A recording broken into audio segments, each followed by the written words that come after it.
Ang kwentong ito ay hango sa tunay na buhay. Karanasan ito ng ama ni Nestor. Taong 1980, sa lugar ng Kabisayaan.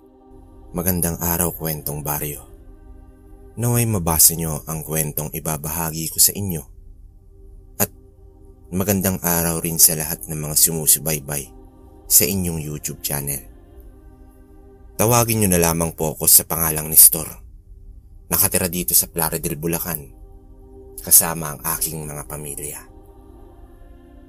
Palagi akong nakikinig sa inyong channel, kaya naman nainganyo akong ibahagi sa inyo ang karanasan ng aking ama. Bali kabaryo, ayon sa aking ama, noong binata pa raw siya ay aaminin niyang napakapasaway niya at ubod ng kapilyuhan. Kaya nga ang kapilyuhan niyang iyon ang naging dahilan kung bakit naranasan niya ang pangyayaring ibabahagi ko sa inyo. At simula nga raw nang maranasan niya iyon, ay masasabi ng aking amang iyon na raw ang nagpabago sa kanyang buhay. Nang mga panahong iyon, ay binata pa lamang ang aking amang si Joseph. Aniya pa, nang mga panahong iyon ay may nililigawan siyang taga-Karatignayon lamang. Itago na lamang po natin sa pangalang Caridad. Itong si Caridad ay nakilala niya lamang sa tindahang pinagtatrabahuhan niya. Minsan raw kasing naging mamimili ang dalaga sa tindahang pinagtatrabahuhan niya. At nagkataon naman na siya ang nag-asikaso rito.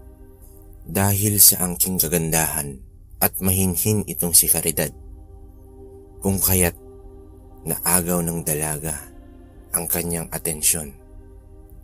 Simula nga noon, sa tuwing namimili ang dalaga sa pinapasukan niyang trabaho, ay siya na ang palaging nag-aasikaso rito. Isang araw, nakita niyang naglalakad papalapit sa kanyang pinagtatrabahuan itong si Caridad. Kaya naman hindi na siya magkanda-ugaga pang madaliing tapusin na kaagad ang ginagawa niyang trabaho. Upang sa ganun ay siya ang haharap sa dalaga at mag-aasikaso ng mga bibilhin nito. Hoy tol, andyan na naman ang iniirog mo. Dalian mo na dyan para ikaw na ang haharap. Pabirong wika ni Philip habang binabato ito ng isang balot ng chichirya. Ungas, ito na nga at minamadali ko na nga oh. Di mo ba nakikita? Tatawa-tawang wika pa ng aking ama. Sumigunda naman ang kaibigan niyang si Kulas at nagwika ng, "Nako, paniguradong masaya na naman ang isa dyan. Dahil buo na naman ang kanyang araw. Paano?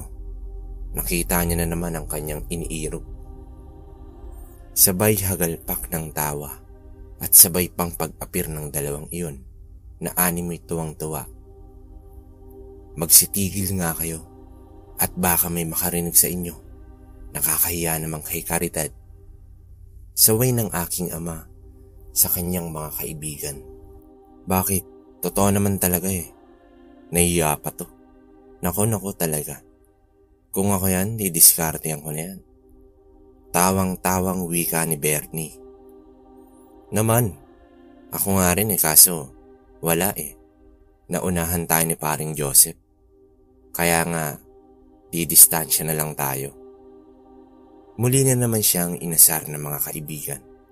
At tumigil lamang ito nang makita nilang nasa malapit na ang dalaga. Andyan na iniirog mo. Akin na yan, ako na ang tatapos dyan. Agaw ni Philip sa mga ginagawa niya. Sabay inggos sa dalagat. Nagpahiwatig na siya na ang mag-aasikaso rito. Pagkalapit naman ni tatay sa dalaga ay palihim siyang napangiti. Dahil nalanghap niya na naman ang halimuyak at napakabangong pabango ng dalaga. Simula nga noon mga kabaryo, ay palagi na silang nagkikita ni Caridad. Sa pamilihan man o kung saan pa. Hindi nga naglaon ay niligawan na rin ito ni ama. Subalit, ang nais sana ng aking ama ay sa mismong bahay ng dalaga siya aakyat ng ligaw. Ngunit ayaw naman siyang papuntahin ng dalagang iyon. Dahil ayon kay Caridad, bukod sa may kalayuan raw ang tirahan nito, ay magagalit umano ang kanyang pamilya. Dahil ayaw pa raw ng mga itong magkaroon siya ng nobyo. Ang aking ama naman bilang isang lalaki at nire-respeto ang nais ng dalaga. Kaya't nagtitiis na lamang siyang nakikita sila sa palengke tuwing inuutusan ito ng kanyang mga magulang. Ang gusto kasi sana noon ng aking ama ay manligaw siya ng formal sa dalaga sa mismong bahay nito. Nang sa ganoon ay makilala niya rin ang angka ni Caridad. Ni minsan kasi ay hindi pa siya nakakadalaw sa bahay ng dalaga. Subalit, mariing nagwika si Caridad. Wag na wag raw siyang pumunta sa bahay nito. Dahil ayaw na ayaw ng kanyang mga magulang na magkaroon siya ng kasintahan. Pagkat malilintikan raw siya sa kanyang ama. Hayaan mo at kapag nakuha ko ng tiyempo ay sasabihin ko sa mga magulang ko ang tungkol sa ating dalawa. Malambing naman na wika sa kanya ng dalaga. Sige, ikaw ang bahala. Sabihin mo lang sa akin kung kailan ako pwedeng dumalaw sa bahay ninyo upang makilala ko naman ang mga magulang mo at ang iba mo pang kaanak. Seryosong wika naman ng aking ama. Huwag ka nang magtampo ah. Pangako, kapag nakahanap na ako ng pagkakataon, ay dadalhin kita sa bahay at ipapakilala kita sa mga magulang ko. Muling nagwika ang dalagang iyon. Tumango naman ang aking ama't ngumiti at nagwikang walang problema. Maghihintay na lamang siya kung kailan magiging handa na ang dalagang ipakilala siya sa mga magulang nito. Mula nga nang sabihin iyon ng dalaga, ay hindi na nangulit pa ang aking ama at hindi niya na rin ito pinilit pa. Dahil ang nasa isip niya ay baka mapagalitan lamang ang kanyang nobya kung sakaling ipipilit niya ang kanyang kagustuhan. Isang hapon, nang makalabas na sa trabaho ang aking ama, ay kaagad na siyang pumunta sa tagpuan nila ni Caridad. Patakbo niya na tinungo iyon dahil alanganing oras na siya nang makalabas sa kanyang trabaho. Marami kasi ang mamimili ng araw na iyon, kung kaya't nagmamadali na tinungo ng aking tatay ang parke kung saan sila magkikita ng dalaga. At nang malapit na siyang makarating ay natanaw niya ang nobya niyang matyagang naghihintay sa kanyang pagdating. Caridad, pasensya ka na at ngayon lang ako nakarating ah. Masyado kasing maraming namimili ngayon kaya alanganin yung oras. Aniya pa pagkalapit niya sa kanyang nobya. Sumilay naman ang mga ngiti ng dalaga nang makita niya ang aking ama at nagwikang, ayos lamang iyon. Hindi naman siya nagmamadali. Kakamot-kamot namang napangiti ang aking ama at inaya niya ang dalagang magmerienda raw muna sila. Sa paglipas naman ng ilang sandali, matapos nga nilang nakapag-usap, tulad ng palaging nakagawian, ay inihahatid niya ang nobya niya sa bungad ng purok, kung saan ito malapit na naninirahan. Ngunit kapag naroroon na sila sa bungad ay para bang iniiwasan ang dalaga ng mga taong nakakasalubong nila at hindi makatingin ng diretso. Ang iba pa nga ay tila nagbubulungan pa. Hindi niya na lamang pinansin ang mga kakaibang tinginan ng mga naroroon at nagpaalam na si Caridad sa kanya't nagmadali na itong naglakad papasok sa purok. Nang hindi niya na matanaw ang dalaga, ay naglakad na rin siya pauwi. Habang naglalakad siya sa malawak na talahiban, ay nakakaramdam siya ng kakaibang presensya. Ayon pa sa aking ama, ay hindi niya mawari kung bakit bigla na lamang siyang kinakabahan at pakiramdam niya ay may nagmamasid sa kanya mula sa di kalayuan. Subalit sa tuwing nililingon niya ang pinanggagalingan ay wala namang taong nakasunod sa kanya. Nakalanghap na rin siya ng kakaibang amoy at para bang amoy tiyangaw iyon. Dahil sa nakaramdam na siya ng kaba ay minabuti niyang magmadali na lamang maglakad upang makalayo na rin siya sa purok na tinitirahan ng kanyang nobya. Naisip niya kasi na baka mamaya ay isa sa mga kaanak ni Caridad pala ang nagmamasid sa kanya. Ilang sandali pa ang lumipas ay may natanaw siyang ibong palipat-lipat sa mga punong nadadaanan niya at pakiwari niya ay para bang sinusundan siya nito. Habang humuhuni ng napaka-kilabot na taon pa namang magtatakip silim na iyon at ilang minuto na lang ang lilipas ay sasakupin na ng kadiliman ang buong paligid. Halos patakbo niya ng binaybay ang daraanan at sa hindi naman naglaon ay nakarating na siya sa Karatig Baryo kung saan nakatira ang kaibigan niyang kasamahan niya rin sa kanyang trabaho. Oy tol, ayos ka lang ba? Umangos ka. Parang nakipagkareraan ka sa pagtakbo. Nga pala, saan ka galing? Naangising tanong sa kanya ng kaibigan niyang si Bernie nang makasalubong niya ito sa daanan. Nakita niyang may bitbit na mantika ang kaibigan niya at mukhang galing ito sa tindahan. Diyan lang tol, bulalas niyang tugon at huminga ng malalim. Diyan lang? Eh bakit parang sa tingin ko'y galing ka sa malayong lugar at parang hinahabol ka ng isang batalyong sundalo ah. Kita mo na oh. Bukod sa hinahangos ka basang-basa pa yung damit mo. Pagbibiro pang wika sa kanya ng kanyang kaibigan. Kung hindi niyo po kasi naitatanong kabaryo, ng mga oras na iyon ay halos maligo na sa pawis ang aking ama sa kadahilan ng grabe ang kabang naramdaman niya nang matanaw niya kaninang sinusundan siya ng ibong humuhuni ng nakakakilabot. Natural, hinihingal ako kasi tumakbo ko para namang hindi ako abutan ng dilim sa daan. Ito talaga hindi nag-iisip kahit kailan. Pagkukunwari niyang wika sa kaibigan at para hindi na magtanong ng magtanong pa ay sinabihan niya na itong tutuloy na siya. Sige tol, mag-iingat ka. Pahabol pang wika sa kanya ni Bernie.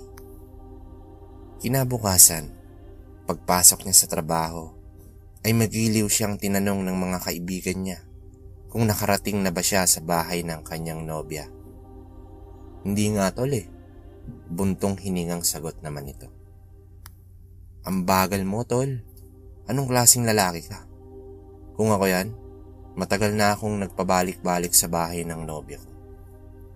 Tatawa-tawang sambit pa ni Philip.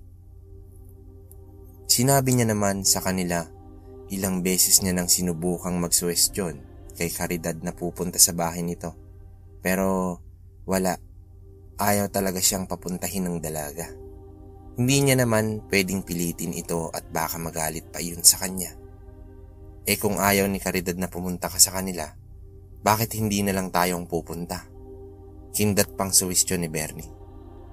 Sira, paniguradong magagalit si Caridad kapag pupunta tayo sa kanila nang walang abiso.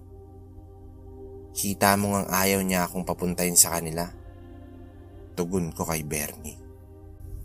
Ay napakaungas mo talaga no? Sino naman ang nagsabing magpapakita tayo sa dalaga? Malamang, sisilip lang tayo. kung talagang doon ba naninirahan ang nobya mo. Anong malay natin kung naglilihim pala sa'yo at hindi pala siya nakatira sa purok na pinupunta ninyo, hindi ba? Sambit ito ni Bernie. Oo nga naman tol, di ka rin nag-iisip ano? Sigundang wika naman ni Philip. Dahil sa suwestyon ng mga kaibigan niya, ay nabuo rin sa kanyang isipang tama nga naman ang mga kaibigan niya. Baka nga mamaya ay may inililihim pala sa kanya ang dalaga kaya hindi siya pinapapunta nito sa kanilang bahay. Nang araw ngang iyon ay nabuo ang kanilang planong magkakaibigan na puntahan ang bahay ng dalaga at magbasid lang mula sa di kalayuan. Nang sa ganon ay hindi sila makita ni Caridad. At dahil sa wala naman silang alam kung saang bahay iyon nakatira ay ipagtanong-tanong niya na lamang sa mga madadaanan nila pagpasok sa purok. Napagpasya nilang takip silim na sila pumunta para kahit papaano ay hindi sila agarang makita ng dalaga. Noong sumapit nga ang kinahapunan, pagkalabas sa kanilang trabaho, ay tumambay muna sila sa bahay ni Bernie. Noong sumapit na ang dilim ay saka pa sila lumarga na. Mga tol, wag na kaya nating ituloy ito. Kinakabahan kasi ako eh. Baka makita ako ng nobya kung dumaan sa bahay nila, mayari pa ako. Kabadong wika niya sa kanyang mga kaibigan. Sira ka ba, tol? Andito na tayo. Ngayon ka pa ba atras? Sambit ni Bernie. Oo nga, kung kailan nandito na tayo, saka ka pa atras. Ang labo mo naman, tol. Sigundang wika sa kanya ni Philip. O siya, sige. Total para matigil na rin ako sa kaibangan ko. Mabuti pa nga at pumunta na tayo sa bahay ni Caridad. Aniya pa sa mga kaibigan niya. Yan, ganyan dapat. Walang atrasan. Tatawa-tawang wika naman ni Bernie. Nang makarating na sila sa purok, ay nagpalipas muna sila ng ilang minuto bago tuluyang naglakad papasok. Dahil sa hindi naman nila alam ang bahay ng dalaga, kung kaya't nagtanong-tanong sila sa mga nagdadaanang tao. May mangilan-ngilan pa kasi silang nadadaanang taong naglalakad rin sa daanan na iyon. Kada tanong nila sa mga taong nadadaanan ay inihahayag niya naman na, bakit nyo naman natanong ang dalagang iyon, iho? Balik na tanong sa kanila ng matandang napagtanungan nila sa gilid ng daanan.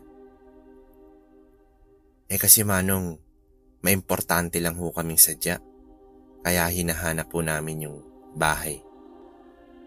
Aniya pa sa matanda. Abay, kung ako sa inyo wag na kayong tumuloy pa at gabi na. Delikadong pumunta sa kanila, lalo na at kabilugan ng buwan ngayon. Saad ng matanda. Napakunot noon naman ang aking ama't nagtataka. Dahil sa lahat na lamang ng napagtanungan nila ay ganoon ang mga sinasabi ng mga ito. Delikadong pumunta sa bahay ng dalagat. Hindi nila itinuturo kung saan ito nakatira. Sige na po, manong. Kailangan lang po talaga naming malaman kung saan nakatira si Caridad. Pakiusap nito sa matanda. Siguro'y naawa na sa kanyang matanda, kaya naman ang sinabi na nito kung saan sila matatagpuan. Masaya naman silang magkakaibigang nagpasalamat sa matanda at iyon na nga, mga kabaryo. Lumakad na sila at binabaliwala na nila ang mga babalang sinasabi sa kanila ng kanilang nakakasalubong. Ayon pa nga sa matanda ay nasa pinakadulo ng purok umano nakatira ang dalaga at mag-iingat sila dahil sa baka hindi na raw nila makita pa ang kinabukasan. Habang naglalakad sila ay panay lang ang kanilang kwentuhan. Nang sa ganon ay hindi sila mahalata kung sakali mang dadaan na sila sa bahay ni Caridad. Nagmadali na silang maglakad sa gilid ng daanan. Ilang sandali nga ay may natanaw na siyang nag-iisang bahay sa pinakadulo ng purok. Aniya pa ng aking ama. Kaagad na inilibot niya raw ang kanyang paningin sa buong paligid dahil sa pawang mga nagtataasang puno na lamang ang naroroon at wala na siyang makikita pang ibang kabahayan bukod sa nag-iisang nakatirik na bahay sa di kalayuan. Baka yan na yung bahay ng nobya mo, tol. Bulong na wika sa kanya ni Philip. Oo nga, tara, bilisan na nating maglakad. Kunwari dadaan lang tayo para hindi tayo mahalata.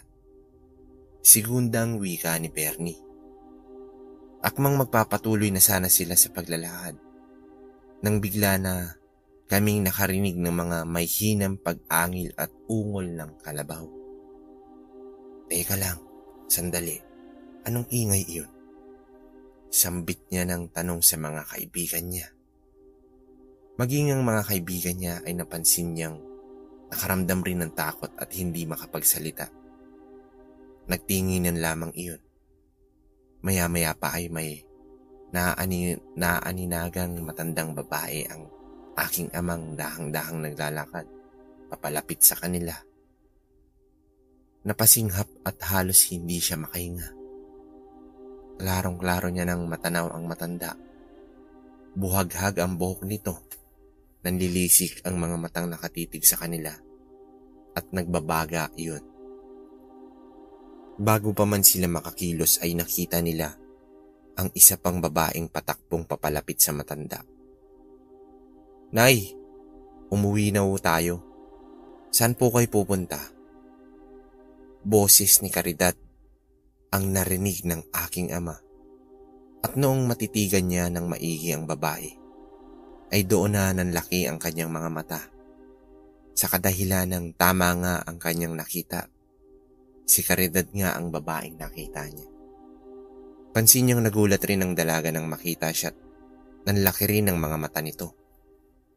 Maya-maya ay nalipat ang pansin niya sa matanda dahil sa natanaw niyang parang itong nagpipigil sa kanyang sarili. Kaya napatingin siyang muli sa dalagat. May halong gulat at pagtataka. Subalit ganoon na lamang ang pagkagulat niya nang makita niya at matitigan niya mula sa sinag ng buwang. Unti-unting nangangapal ang kilay ng matanda. Para bang nag-iba ng panandahian ang mga mata nito. Tol, takbo na, putya, aswang yan tol. Sigaw ni Bernie at agaran na nga siyang hinatak nito. Dahil sa takot na naramdaman ay nagtakbuhan na nga sila pabalik sa dinaraan. Lintik tol, totoo nga ang sinasabi nila. Delikado nga ang pamilya ng nobya mo. Pasigaw na wika sa akin ni Bernie habang kumakaripas ng takbo. Oo nga putya, nagkamali yata tayo ng pinuntahang buwisit. Sigaw pa ni Philip habang humahabol sa kanila.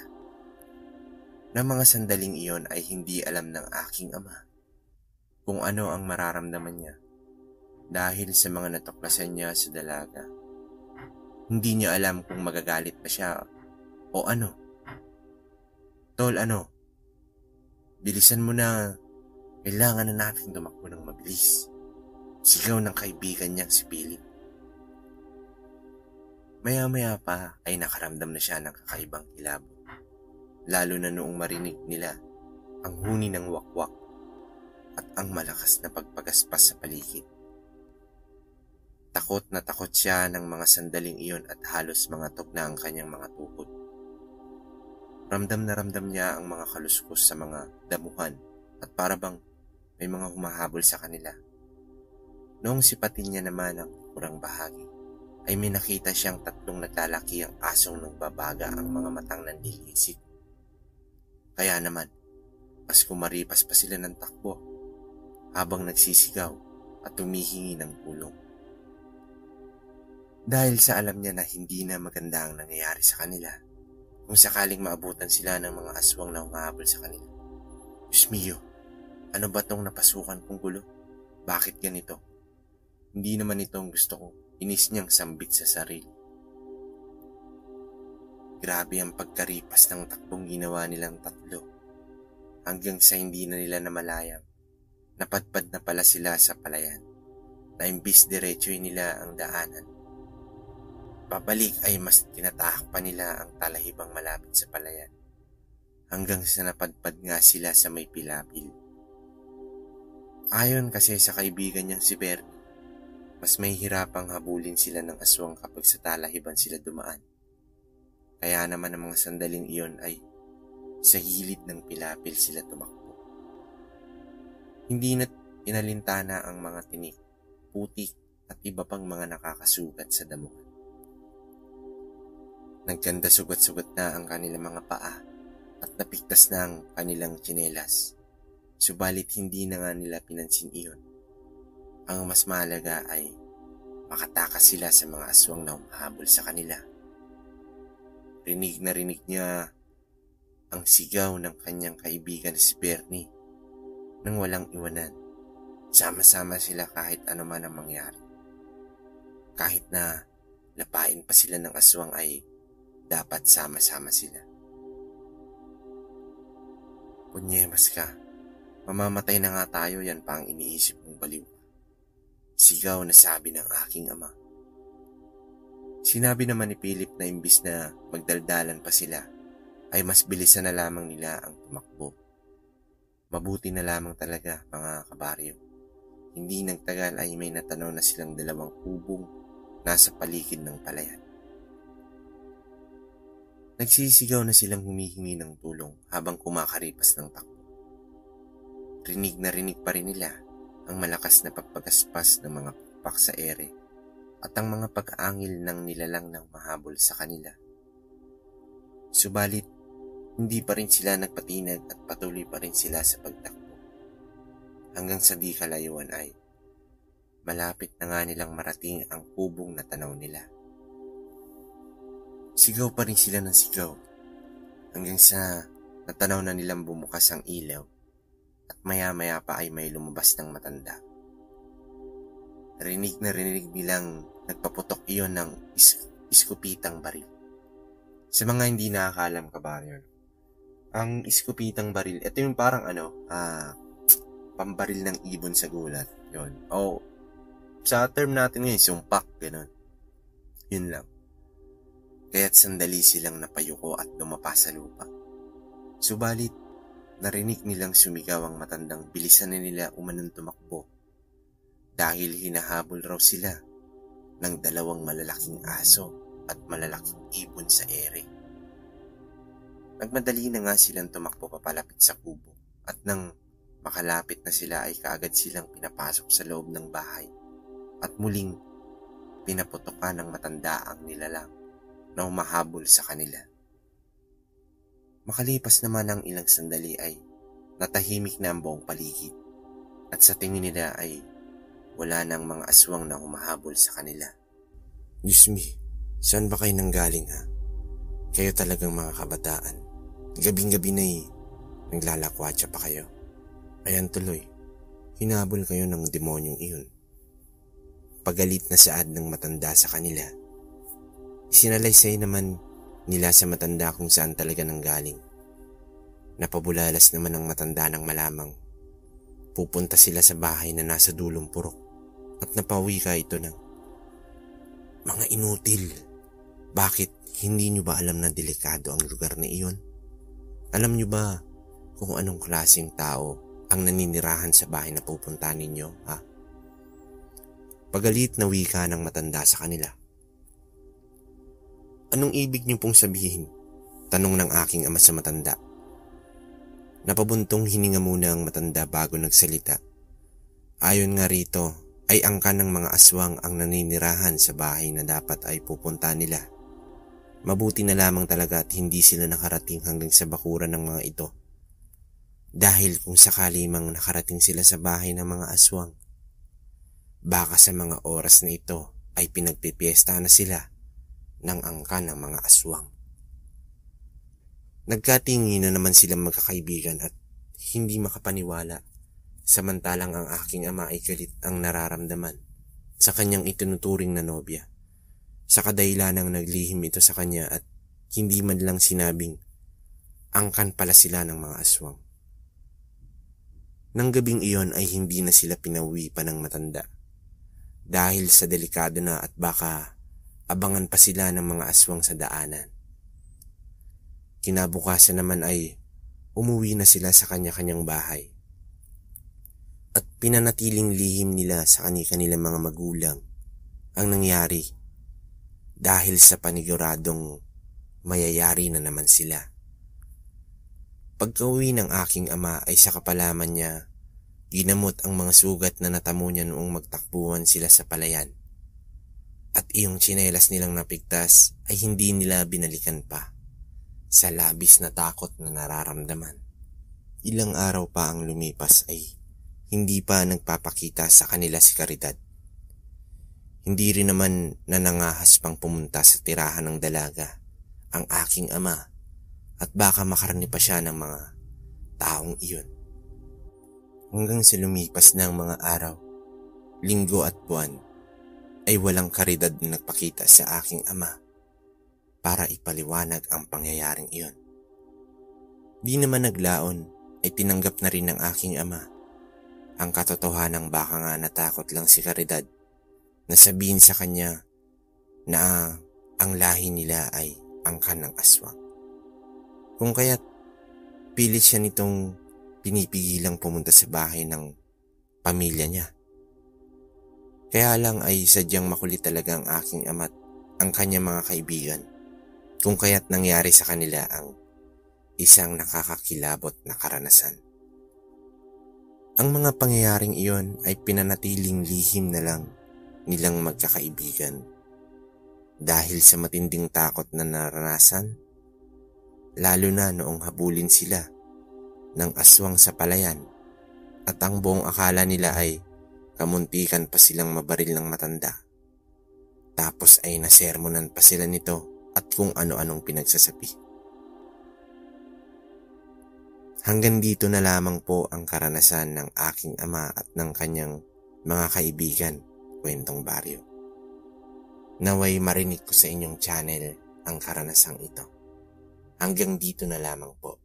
Salamat. Yun, so what's good YouTube? Yan, ang comment natin dito sa kwento ni Joseph, no? Bali ang nagkwento talaga, yun, ang kwento niya talaga rito is yung karanasan ng ama niya. Hindi naman natin alam kung ano nangyari talaga kay Caridad. Pero 1980 to, no? Nakakatakot din yung panahon na yun talaga. Siguro, kung 1980 to, hanggang ngayon buhay ito si Caridad, di ba?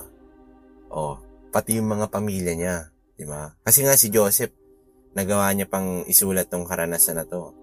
So, siguro ngayon may mga edad sila like 40s, 50s na. Pero hanggang ngayon, feeling ko si Caridad, nandyan lang yun. Baka isa yun sa mga nakikinig sa kwento natin. So, yun lang, walang mako-comment masyado rito. Para sa akin, magandang kinalabasan, no? At least wala nangyari dun sa tatlo. Saka yung dalawa niyang kaibigan, makukulit din, no? Si Philip, saka si Bernie, yan. Saka yung matanda, akala ko albularyo yun, eh. Pero, tingnan nyo, isang normal lang. Saka, ang lakas ng loob nila, no? Na tumira sa gitna ng palayan. Siguro, hindi lang nasabi rito sa kwento, may mga dunong din yung mga, may mga alam sa karunungan, no? Kaya, may mga medalyon, no? Anting-anting na tinatangan. Kaya, kasi, kung normal kang tao, titira ka sa ganun. Nakakatakot yun kahit ako naman. Pero kayo, mga kabaryo, kung may comment kayo, comment nyo dyan, babasahin natin lahat yun. Nga pala, konti na lang, 1K subscriber na tayo. Yun, so maraming salamat sa inyo mga kabaryo. Naway nagugustuhan nyo yung mga kwentong nilalabas namin. At sana, masuportahan nyo kami hanggang dulo. Yun lang. Maraming salamat.